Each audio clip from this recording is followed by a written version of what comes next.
ঝুলন্ত অবস্থায় উদ্ধার চতুর্থ শ্রেণীর ছাত্রের মৃতদেহ। খেতমজুর পরিবারের দু ভাই অনিকেত মাহাতো এবং অতীশ মাহাতোকে রবিবার বাড়িতে রেখে মা বাবা মাঠে কাজ করতে যায়। চতুর্থ শ্রেণীর অনিকেতের সাথে তার ষষ্ঠ শ্রেণীতে পড়া দাদা অতীশের টিউবওয়েলে স্নান করা নিয়ে বচসা হয়। এই অভিমানে অনিকেত ঘরে ঢুকে গলায় গামছা জড়িয়ে ঝুলে পড়ে। দাদা অতীশ স্নান করে এসে দেখে ভাই ঝুলছে। তাকে উদ্ধার করে শ্রীরামপুর হাসপাতালে নিয়ে গেলে সংশ্লিষ্ট ডাক্তারবাবু তাকে মৃত বলে ঘোষণা করে। সোমবার কাল্লা হাসপাতালে মৃতদেহের ময়নাতদন্ত হয়। ওরাই দুই ভাই ছিল, আমরা কেউ বাড়িতে ছিলাম না।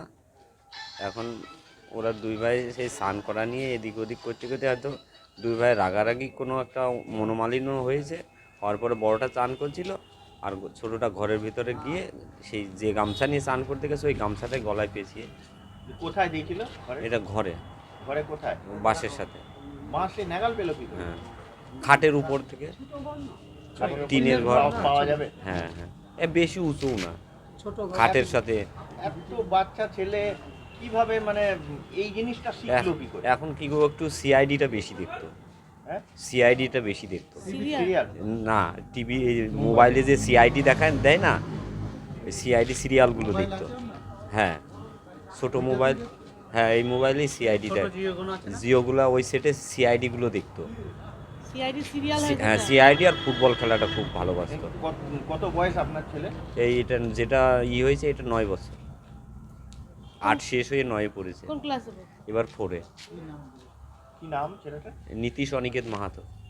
কোন স্কুলে পড়তো? মল্লিকপাড়া আদিবাসী প্রাথমিক বিদ্যালয়। আর বড় ছেলেটার নাম কি? অতীশ মাহাতো। কত বয়স?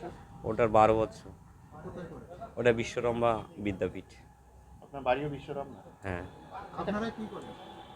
আমরা এই একটু মাঠে কাজবাজ করি। তখন আপনারা কেউ বাড়িতে ছিলেন না, ছিলেন? মাঠে ছিলাম। আচ্ছা, এই যে মানে মৃত্যুটা ঘটেছে এইভাবে গলায় দড়ি দিয়েছে আপনার ছেলে, তাতে কি আপনার মনে হচ্ছে মানে সিআইডি দেখার এটা কুফল? আমি এটা কিছু বলতে পারবো না, এটা কোনো সিআইডি দেখার কুফল না, ওর কি এটা গোবিন্দ জানে। এখন ওর ওইখানেই কর্ম শেষ ছিল, ওইখান থেকেই হয়তো শেষ হয়ে গেছে। এটা কারো উপর আমি দোষারোপ করবো না যে এইটার কারণে এটা হয়েছে। হ্যাঁ। কি নাম আপনার? আমার নাম নীতিশ মাহাতো। কাল্লা থেকে রীতা ভট্টাচার্যের রিপোর্ট, সুন্দর বাংলা নিউজ।